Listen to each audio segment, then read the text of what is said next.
Episode 11 of Rebuilding Hockeytown, where we find out, in the aftermath of last episode with all the trades and all of the moves, we find out just where we stand. Are we a playoff team? Will the streak live? Or does the streak finally end and the rebuild truly begin? Now, I need to point out one more thing. I'm not going to hype it up too much. You guys saw, obviously, last episode, me trying like hell to trade Franz Nielsen. I continued off screen to go through every team, picking the worst contract and just seeing if we could get rid of him. I found a team.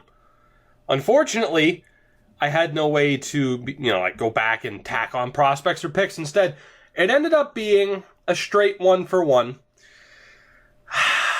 And it was straight up for Alex Burrows from the Ottawa Senators, which pains me deeply. And one can only hope that he chooses to retire at the end of this year. So in a way, it's kind of ironic with how much I chose to make fun of the Ottawa Senators for that deal. It's a tough pill to swallow having him on my team at this point. But anyway, again, we will hope, as we still have, we will hope to get through the rest of the season. We still have half the season to go. So it's going to be tough to say whether or not we actually make it through the entire, through the entire season in this episode. We will. My hope is that this doesn't turn into a 40-minute marathon episode like it very well could, as we actually picked up back-to-back wins. Isn't that exciting? But yeah, last episode was obviously just another interesting episode, as we'll put it. A lot of debate as far as the moves that I made. I do stand by them, though. I mean, I don't want to, again, sit here and after every episode and try to justify the decision-making behind it. But again, I feel good. Like the Mike Green trade, yeah, we're stuck with Matt Molson. We get Baptiste. The Eriksson trade, we get Gettinger and some picks. I gave up. I took something, I took back a bad contract or a bad piece to get something out of the deal. And yeah, like I said, didn't get anything for Franz Nielsen, but we get out from under that contract in a way. I'd rather have 2 years of Alex Burrows than however long, what was it, still like 4 or 5 years of Franz Nielsen, which is just awful. Just absolutely awful. So again, I'm not going to sit here and try to justify every move. We're just going to get right back into it. Although I should note that, actually, you know what? No, fuck it. Screw it. No, we're moving on, and we're going to keep simming here in this episode. Especially, too, because Jared Coro is going to get a lot of work, as I have seen the schedule ahead, and it is very busy, and I'm going to have to change these lineups quite a bit. But, yeah, let's see here. I do need to get Gustav Nyquist back into the lineup. We are currently outside of a playoff spot. Both wildcard positions belong to the Metro, but it is a very close race. That is for sure. So if I go best lines here, what does it do? It scratches Molson and Grabner. Right. It keeps Burrows in. See, that's tough. That is tough. I'm just going to stick with the best lines, although I do want to get Coro in. I think Michael Grabner will probably be traded. Because I doubt we'll be able to move Burrows, even though he's not on a terrible deal. I think it's 2.5 for 2 more years. But because of his age, I think it would be tough to move him. And Matt Molson, there's no way. There's no way we move him without being able to retain salary. So I think we will probably look to move Michael Grabner, because he is just going to sit there as a scratched player, and I'd rather get something for him. I do just need to sim far enough away from, I believe it was January 4th that we made all of those deals, so I do need to sim far enough away from that date so that we don't get punished for trading players too quickly. And you know what? Fuck it. Since I have downtime here, I have a lot of downtime here. It's going to be a lot of line management. I was going to mention, the quick fact that a couple of people have brought this up, so I'm not pointing this out to anybody directly, but a lot's been made of, some of the potentials that I've handed out. A lot of people concerned that there have been so many high potentials. Just keep in mind, though, it's not like I did that for just the Red Wings. I did that for every team because I want to see certain players. Let me phrase it this way. EA's rosters, right? EA's rosters, you have a ton of undervalued players. So on the flip side, I would rather have a ton of overvalued and overrated players to at least see some unfamiliar names to most of us if you actually use the EA provided rosters, because they just, I've mentioned this a million times, but again, not to sit here and try to justify everything that's brought up as a potential negative in one of my series, because it's fine, but just again, it's all about, I want these series to be different, and if you think I overrated a lot of people, you're probably not wrong. But anyway, we are currently outside the playoff structure, and I do wonder if there is any viable reason, like if there is a way to truly tank here to make sure that we miss. I mean, I would like to keep the streak alive, and we very well could. I mean, we have at least won a couple of games this month, although, of course, we did just lose to the St. Louis Blues there. Anything's possible in this sim. And I genuinely can't say for sure whether or not we are going to make the playoffs. So let's get these lines set. Chartier actually gets scratched by the best lines. Ein really stepped up. He freaking boosted to a 73. Holy shit. I could scratch somebody, but I guess we'll just have Chartier stay out. And then Colton White is probably... No, I'll take out Devontae Stevens. He's a year older. And that way we get Liljegren back into the lineup. And down in the AHL, good thing is, Van Pottelberg's up to a 77. So we are getting some good development down in Chicago. That is a nice sign. It's a really nice sign. So let's see. Our next back-to-back is here, Islanders and Vancouver. So I think a month after, we're in the clear as far as getting rid of Michael Grabner. Ryan Sproul goes down to injury. I could call someone up, but I am just going to go best lines for now. And that way we'll get Brad Stewart into the lineup. Saves me a bit of a headache in terms of line management. That is for sure. Although Vili Saariarvi, I mispronounced it. I know that for a fact. But we'll get him back into the lineup, and then we'll take White out for Liljegren again. So it does suck that we have two decent prospects scratched at the moment in the AHL. It's necessary. It is necessary, at least until next season. I am so eager. As much as I'd love to see, if we make the playoffs or if we don't, I'm just eager to get back to the off season so that we can continue to make this team our own. Because again, this roster now is, it's not even going to be recognizable by the time we get ready to start season 3. There would have been so many changes, and I am still excited for that challenge of it, where we continue to rebuild this team, and then you factor in certain cap situations and the fact that we had to sign Brad Stewart in the first place to kind of make this team work. It's an interesting spot. Grabner has dipped to an 80 overall. I was scared. of that. So now is the time. I'm not even going to wait. Let's get rid of Michael Grabner. And Mrazek might end up starting 2 straight games, but I'm not too concerned. So Grabner, his value is probably plummeted. Actually, it hasn't. He still has at least a little bit. Still has a little bit of value. So where can we send him? Who has a decent record, but also has cap space? The Ottawa Senators?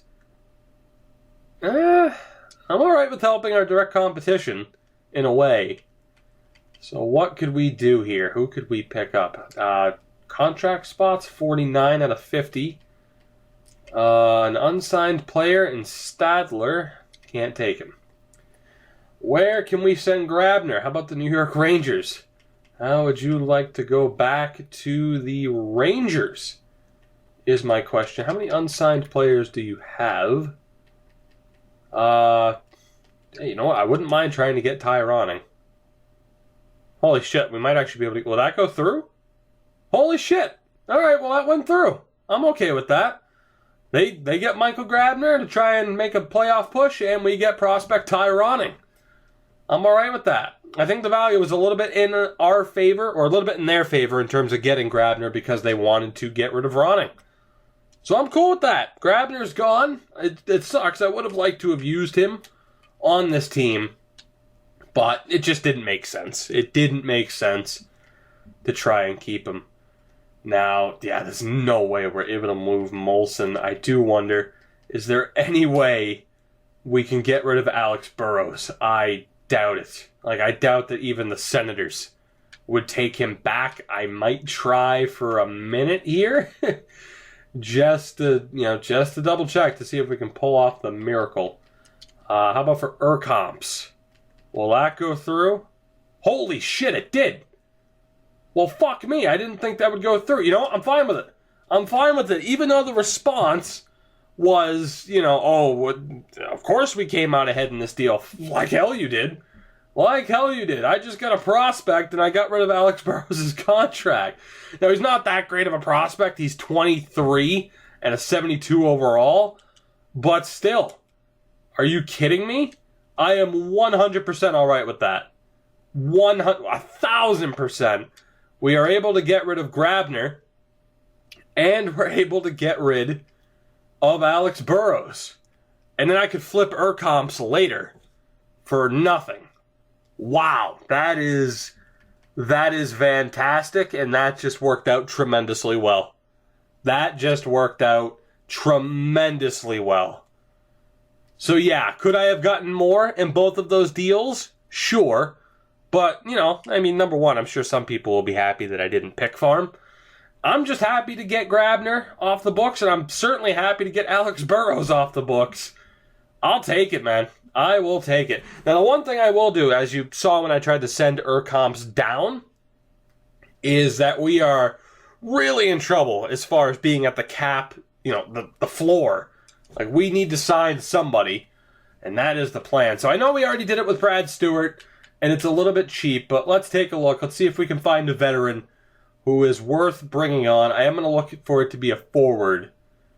Chris Neal, Danny Heatley. I prefer someone who's not going to automatically be put into the lineup, though, via best lines. So that is who I would prefer. Is that Nico Kapanen? Holy shit, it is. Nico Kapanen. Who else do we have here? Josh Green. Damn. Who else? Who could we sign that wouldn't exactly be put into the lineup via best lines? That is the question. I don't exactly know who I'm looking for, really. I'm not looking for anybody in particular. All right, let's go back up to the top, and I think it's going to be Heatley. We're going to give... maybe not. Maybe not. You know what? Just for shits and giggles, Danny Heatley. We're going to give you a ridiculous contract, and for those who like realism, I'm sorry. Shield your eyes. Shield your eyes. I'm abusing the system. As we will sign him to a ridiculous deal. That way I just don't have to worry about, managing the fucking floor and all that shit. I mean, look at the cap space we have.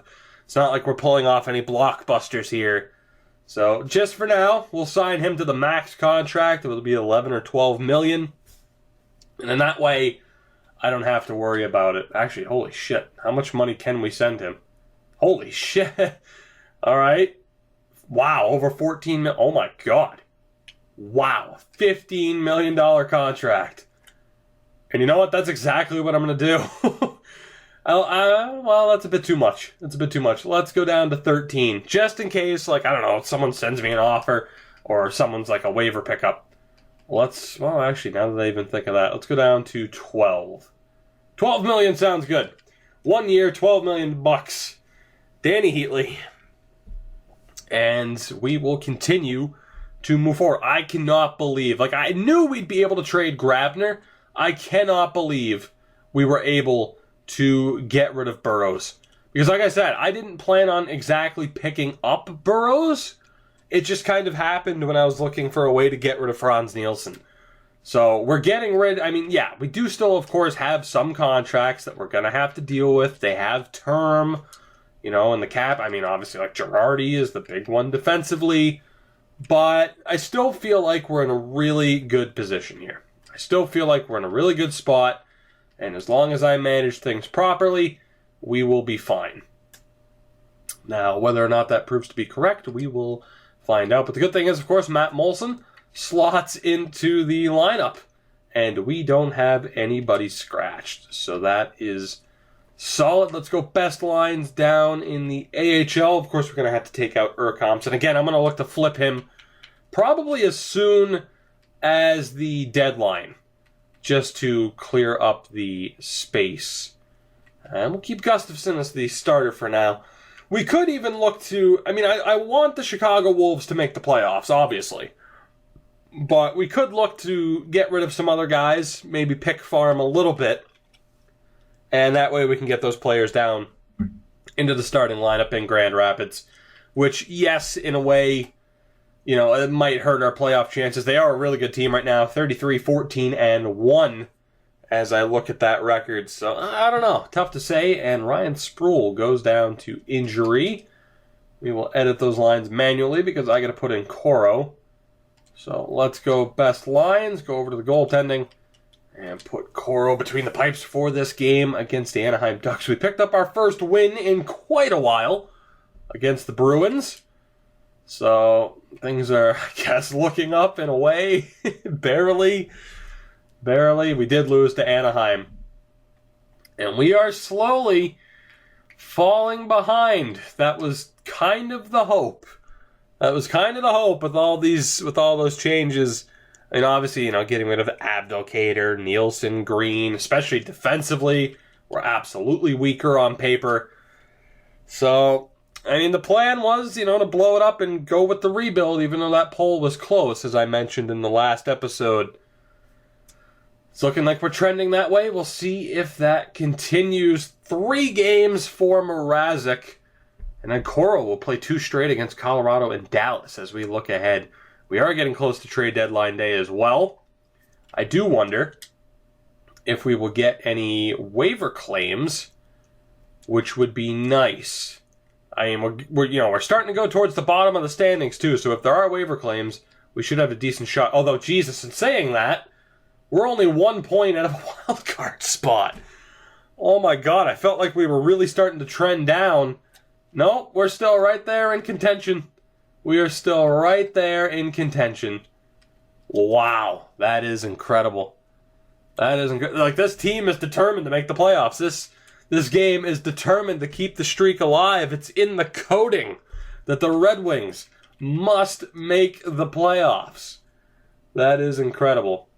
As Matt Spencer goes down to injury too. That is unfortunate. The injury is starting to add up. Does get Brad Stewart some ice time. Let's put Coro back in goal. Again, he'll play against the Dallas Stars. And let's see. Yeah, we'll scout the Swiss goaltender for a week. Why not? And then we'll jump, of course, to scouting the USA. I should note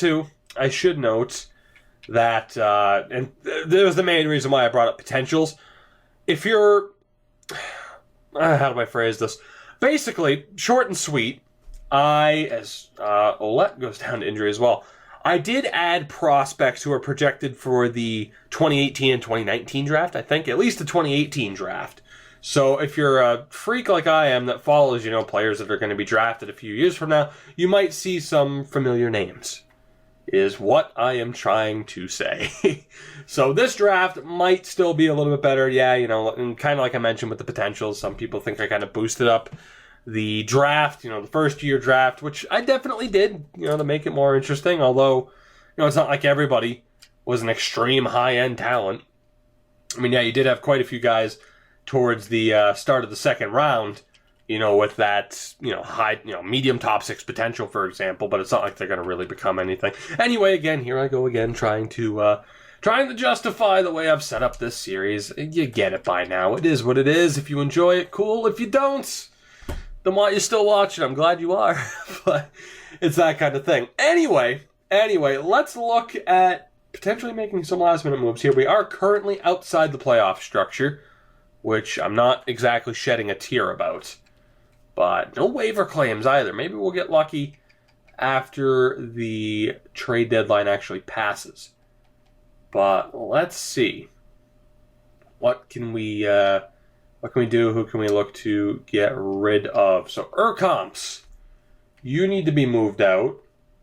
And how about to a team that has the space but is also in the Western Conference preferably? And Minnesota. How would you like a not-so-good defensive prospect? They still didn't even sign Christian Folin. Can we get a third-round pick for him? Yeah, for sure. We'll be able to. I mean, consider this part of the Burrows deal, but whatever. I'm pick farming it. Whatever. I don't give a shit. That goes through. We get a third and a sixth for Urkamps, which I am, again, perfectly fine with. And that clears up space down in the AHL, and it's like, man, if you look at our defense, we definitely have some decisions to make on the horizon. There's no way we're going to be able to trade Dan Girardi. Not a chance. I could look at trading Jensen, and that way we could call up Brickley or Pionk. Actually, Brickley's already there. Pionk or Renauf. And that way they could get some NHL ice time, and it would free up another spot down on the AHL level. I mean, I like Jensen. I'm not opposed to keeping him. And it would definitely piss off Dylan Larkin. But if we look at our future, that might not be a bad call. I don't know. Are there any other forwards we could look to get rid of? Let me go quickly take a look at the line combinations down in the AHL. I think we might make some last-second moves here. We've already made more moves than I planned. I didn't expect to be able to trade Burrows. The Grabner deal, I expected, but let's take a look here. So down in the AHL, scratch defensemen right now, White and Stevens. I would like to get them into the lineup. So that would involve trading Jensen, or, well, actually, is there an injury right now? Yeah, there is. Olet is still not fully healthy. So that would involve, that would involve trading Jensen and sitting Girardi, which I'm fine with, because, I mean, we're not going to be able to trade him. We're going to have to buy out that contract. So, trade Jensen to call up one of the other two? Doesn't seem like the worst idea. I would like to keep him. He's a decent third-pairing defenseman as far as a shutdown guy goes. But I think we might trade Jensen. And then forwards, there's really nobody that we could look to get rid of. We do have Chartier currently scratched. I think rather than trading any of the forwards, we're good to just hold on to them and then scratch one of them. So if I could trade Jensen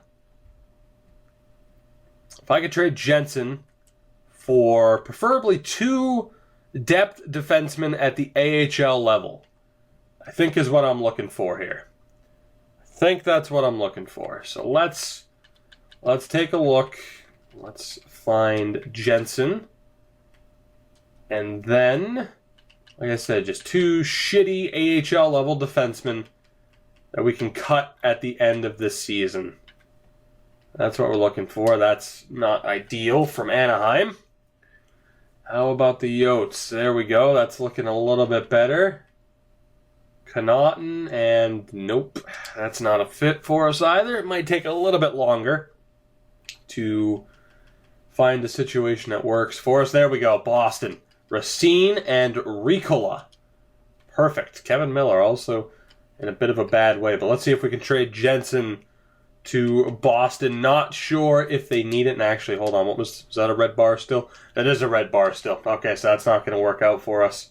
We need to find a team that has cap space to begin with.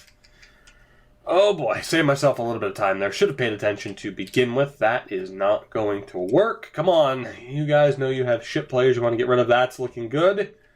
Not so much anymore. Damn it, just Ramage. Worked out there. Chicago.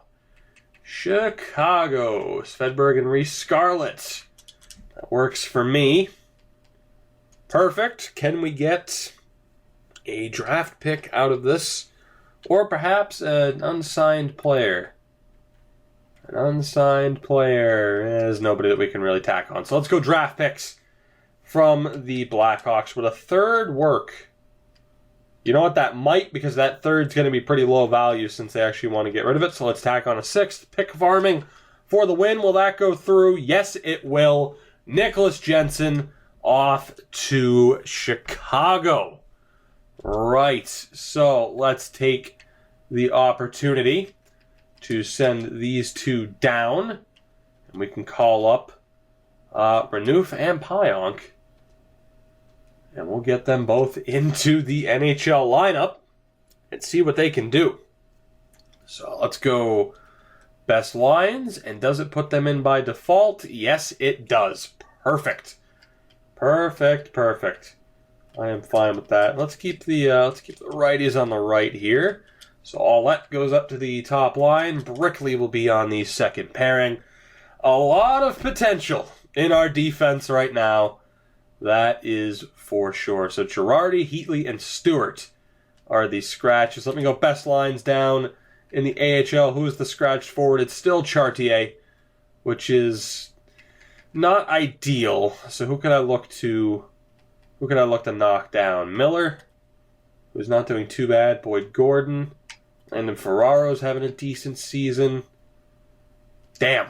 I don't really want to knock any of those guys out of the lineup. Oh, it's going to have to be Drew Miller, though. It's going to have to be Drew Miller. Got to get our prospects in there. So I am sorry, Mr. Miller, but it happened. And then, to fix up the AHL defense, we need to get Liljegren and Stevens into this lineup. And like I said, obviously, Scarlett and Svedberg immediately cut once this season is over.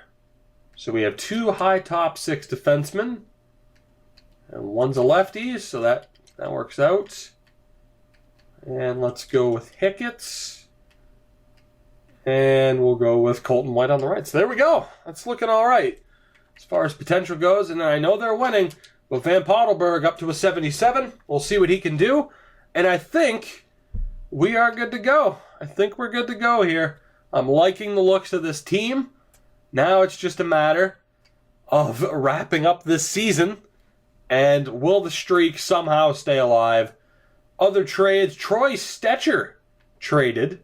All right, so there's the rotting deal. Burrows. Troy Stetcher to the Islanders for Hoffenmeyer, a second, and two other pieces. And that was the only other trade so far. And no other waiver situations.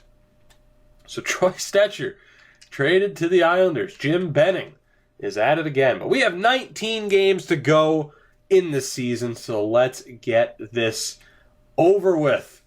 We will have our starting goalie and Andrew Campbell on waivers. Not the ideal waiver claim that I was hoping for. Not one bit.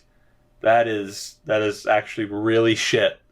Really shit. Out of all the waiver claims that we could have had, it was for Andrew Campbell, who of course was a part of the Mike Green trade, which, yeah, I'm still pumped about that, man. I am. I think Baptiste is going to be pretty solid for us. I really do. Whether or not he's a career third liner, I don't know. But I think he'll do all right for us. Girardi has already dropped in overall points. I'm kind of hoping we can convince him to retire early. That would be sweet. What if I could just drop him to the AHL, completely plummet his overall, and then he just gives up and retires. That would be the ideal situation, I think. Coro got the win, so I'm actually just going to start him for the next 2 games because it saves me time from having to jump back between the edit lines, so I'm cool with that. Hronek goes down to injury. I should have just gone replaces. Damn it. Should have just done that. Fuck. Alright. That was a mistake on my part. Let's put Svedberg back in, and we'll drop him down to the 3rd pairing. Hopefully I don't have to edit the shootout lineup. I don't. Tremendous. Tremendous. And we lose again. 2 straight losses. I don't know why Wilson's complaining about ice time. Oh, wait, he is on the 4th line now, isn't he? Isn't he? Yeah, he is. Okay, shit. Alright, Tom, don't worry. Wow, he's really pissed about ice time. Okay, well, I'm glad I paid attention to that before it got too late. I'm going to have to drop Hansel. Yeah, we're going to drop Martin Hansel to that 4th line because I don't want to screw up what we have here with Tom Wilson. Thanasiu can play center. So I'm going to put Mantha here, Wilson there, and that is the new line combo. Hansel, odds are, will be traded at the deadline. So, yeah, I'm fine with it for now. I'm fine with it for now, and we'll see what happens moving forward. I actually probably could have traded him at the deadline. I actually didn't even think of that. I'm kind of kicking myself now. I could have traded him at the deadline and just not have worried about it, especially too because that really would have helped the cause of missing the playoffs. But, oh well, time's already passed. Nothing I can do about it now because it's not like I'm going to restart the episode to do it over again. So that's unfortunate, but again, as long as his morale doesn't plummet too far, we should be able to trade him at the draft. I wanted to see if Hronek was healthy. He is not, so he should be before the Yotes game, as we have lost 4 straight games now. Beautiful. But we're still on 71 points, and really, from the looks of it, not too far out of a playoff spot, which is just goddamn hilarious. It really is. But let's get Hronek back into the lineup, and we will be good to go. Beautiful. Beautiful, beautiful. Oh boy, will we be a playoff team, man. It's looking like we're gonna miss out, which is good. But still, all it would take is just a small win streak. But another loss. The overtime losses are adding up. 3 in our last 4 games, and that's really what's keeping the playoff hopes alive right now, is the overtime losses. We end up losing clean to the Florida Panthers, though. That's good. That's good. I mean, the goal was to miss out. We are 6 points out of a playoff spot. That's a good sign. That is a good sign for a team that wanted to miss out. So Mrazek comes back in. Only a .908 save percentage for him. I guess there was only so much he could do with such a young defense in front of him and a revolving door of talent. That has been the Detroit Red Wings motto this year. Come to Detroit, we'll probably ship you out within a few weeks. But let's see, we play the Washington Capitals and we beat them, so go figure. They had a pretty damn good record. Played division rivals Boston and Montreal next. Get the shootout win against Boston. Oh my god. We're going to be right back in the mix. We are going to be right back in the playoff mix. Let's go 3 weeks on WHL forwards. We lost to Montreal. All right. What's the current situation here? Current situation is we're pretty far out of it now. I think for the, if the goal was to miss, which it kind of was, I think we're going to reach that goal. Now, it would be nice. Actually, here, let me take a look at the standings. It's much easier. It's just much easier to look at the full standings to find out what our current situation is. So let's take a look. 35, 35, and 6. We are at 76 points. Of course, we know the Sabres at 83 are currently in a wild card spot. We are 21st in the league, 14 points above the Dallas Stars. But right here, there's the log jam. That's really tough to say, man. It is really tough to say. We could easily end up with a top 5 pick, a top 10 pick. We could go on a winning streak and make the playoffs. I still think that's possible because this game just loves to toy with you like that. So let's keep going, let's keep simming, and let's see what happens here as we move in to April. Next, there's Coro in, and we will play him against the 2 Metro teams. He loses to the Devils. All right, the Grand Rapids Griffins, though, 42 wins despite the roster turnover, which is a very good sign. So let's see. We beat the Rangers, go figure. 3 straight games for Mrazek as we look to close out the year. We're on 78 points, 5 points back of the Leafs, who aren't even in a wild card spot. It is looking like there will be no playoff hockey in Hockeytown this year. We were able to keep the streak alive for 1 more season, but it's finally coming to an end. We were able to trade away enough pieces to make that collapse happen. Let's see here, a game against Boston. A loss here would absolutely seal it, and there it is. A loss to Ottawa. The streak is over. The Detroit Red Wings will not be seeing any postseason hockey this year. And I'm not too upset about it. I'm not too upset about it. The good news is, of course, the Grand Rapids Griffins are on pace to make it. And really, I'm happy because we don't have to do the whole, let's play 1 series and get smashed.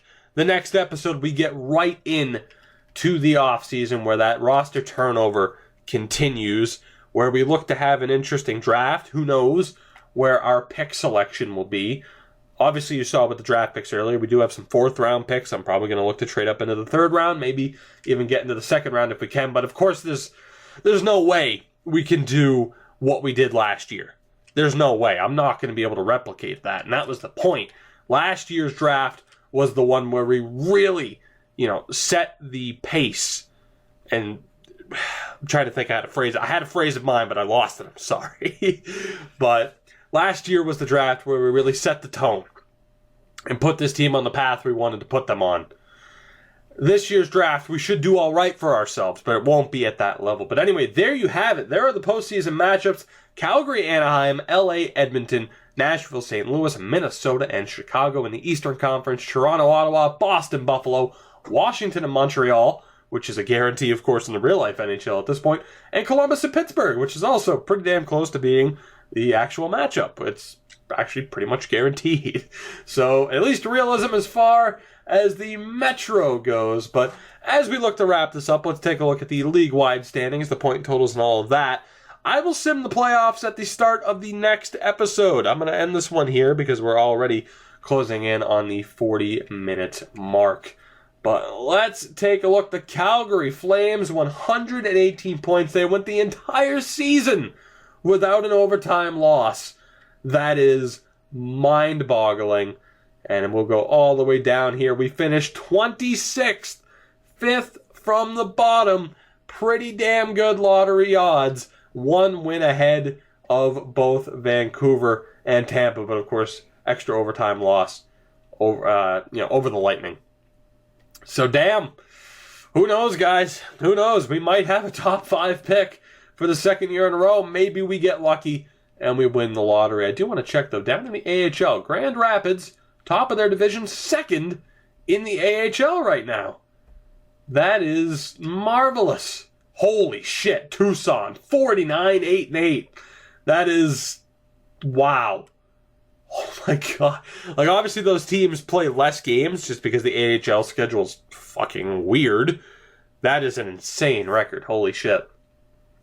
But as we wrap up Season 2, Dylan Larkin, our leading point scorer, 61 points in 82 games. Thomas Tatar and Anthony Mantha, the only other players to break 50 points. Faxa at 44. Nyquist only 35, but of course he only played 57 games.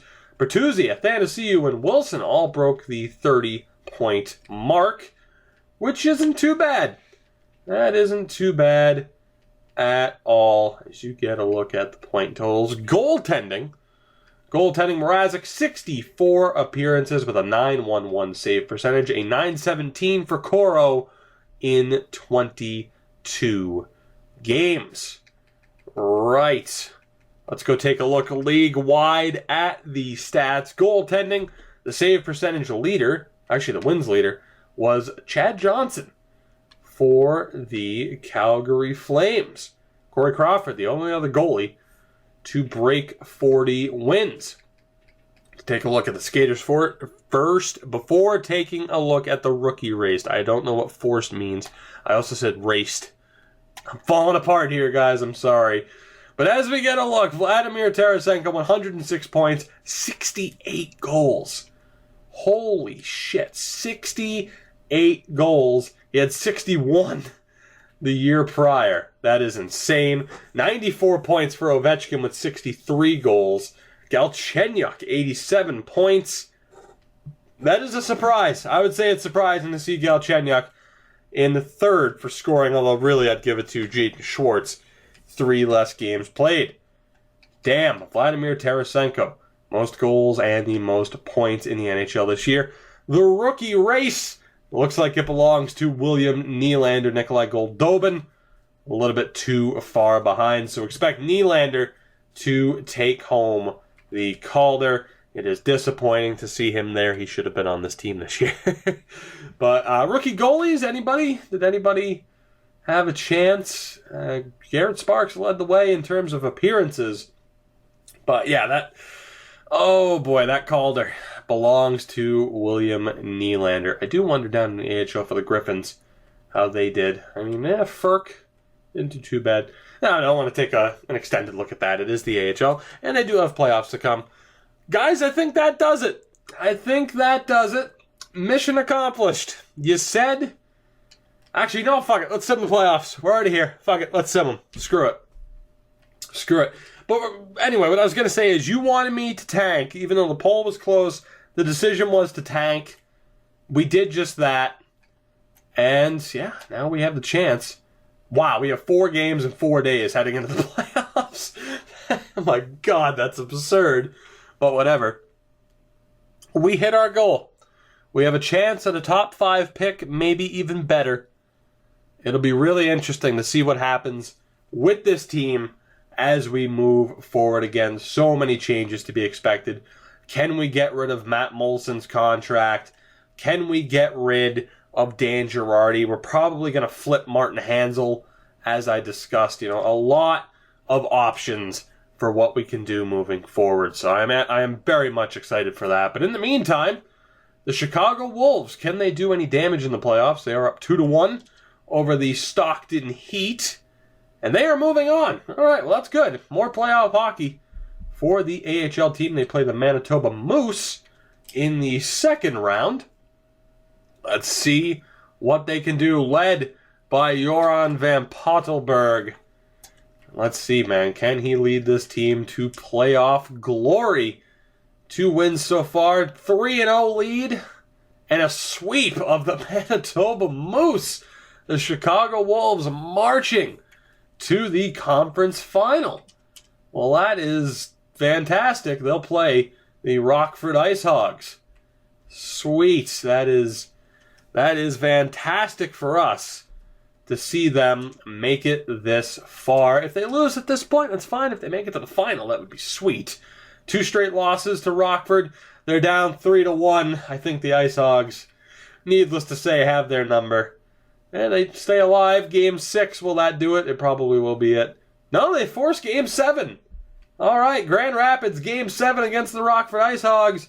And they pull off the comeback from 3-1 down. The Grand Rapids Griffins are off to the Calder Cup final. Holy shit. And they play the Binghamton Senators. All right, well, let's go. Let's see what happens here. A 2-1 series lead through the first 3 games. Not too bad. Not too bad at all. Geez, I'm going to have to go 1 week here. for the rest of the way. They're up 3-1. Will we get our first piece of hardware in this series? Yes, we will. The Grand Rapids Griffins are your Calder Cup champions. A mix of... I mean, look at that. It's beautiful. It's a beautiful sight. A mix of veterans and prospects, and it works out perfectly for us. This is the team that was able to get it done. Especially, too, that defense. Wow. Wow, Van Pottelberg led the way with a .935 save percentage in the postseason. That's amazing. Let's take a look at the team stats throughout the postseason really quick. Let's celebrate this. And the Stanley Cup Final is also going to Game 7. Pittsburgh and Minnesota. Holy shit, that's incredible. And we, of course, will take a look at the NHL awards and all of that. But actually here, you know what? Fuck it. Let me back out really quick. We'll see who wins the cup, and we'll go through the rest of it, and that will do it for this marathon of an episode. Let's find out who's it going to be. Place your bets, and it is the Minnesota Wild. The Minnesota Wild upset the Pittsburgh Penguins. At least I'd call it an upset. And they have won their first Stanley Cup. That's a nice sight. I like this sight better, though. Grand Rapids takes home the Calder. That is beautiful. Absolutely beautiful. I guess during the regular season, I kind of already looked at it. You had Ferk at 63 points. Pariarvi had a good season. Nestrasil, Noah Rod had a pretty good year. Svechnikov. So not too bad from most of our younger players. But in the postseason is where it matters. Let's take a look. 21 points in 20 games for Nestrasil. 20 and 20 for Ferk. 18 for Svechnikov. Not too shabby at all. And then we already saw his save percentage. But Joran Van Pottelberg, unbelievable. A .935 save percentage. And in his one appearance, Jonas Gustafsson did pretty damn well too. Overall, guys, I'm feeling really good heading into this next offseason. Really good. The rebuild continues. The AHL team had success. We should still get decent progression from our younger players. I'm feeling really good about this, especially, too, the comeback over Rockford was fantastic. But in the NHL bracket, we might as well break it down. Minnesota beat Chicago in 5. Nashville over St. Louis in 6. Edmonton over LA in 7. Calgary over Anaheim in 6. Minnesota beat Nashville in 7. Calgary over Edmonton in the Battle of Alberta in 7. But then Calgary goes on to get swept by Minnesota over in the East. Pittsburgh over Columbus in 7. Washington over Montreal in 6. Boston over Buffalo in 7. Toronto over Ottawa in 5. Man, a Battle of Ontario and a Battle of Alberta. Damn. Pittsburgh swept Washington. Poor Ovechkin. Toronto gets their revenge on Boston in 6. Pittsburgh beats Toronto in 5. And then the Minnesota Wild in 7. Take it over the Pittsburgh Penguins. Last but not least, guys, as we wrap up Season 2, let's take a look. The Western Conference dominant so far. St. Louis and Minnesota take home the Stanley Cup in consecutive years. The Art Ross goes to Tarasenko for the second year in a row, as does the Hart. Roman Josi wins a Norris. Tarasenko, the Lady Bing. William Nylander, the Calder, second straight year for a Maple Leaf. Granlund wins the Conn Smythe.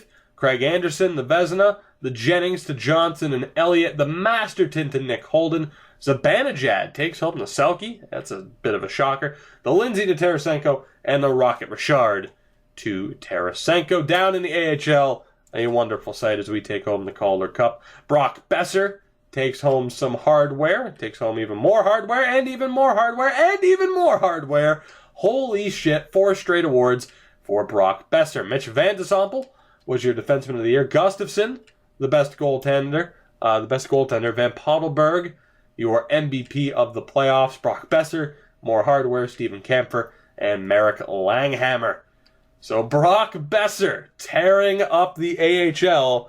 Hopefully that eases a bit of the pain that you Vancouver fans might have had from seeing your team trade Troy Stecher to the Islanders. Guys, it was a marathon episode. I didn't expect it to be a marathon, but I'm all right with it. Very optimistic heading in to the second off season with this team.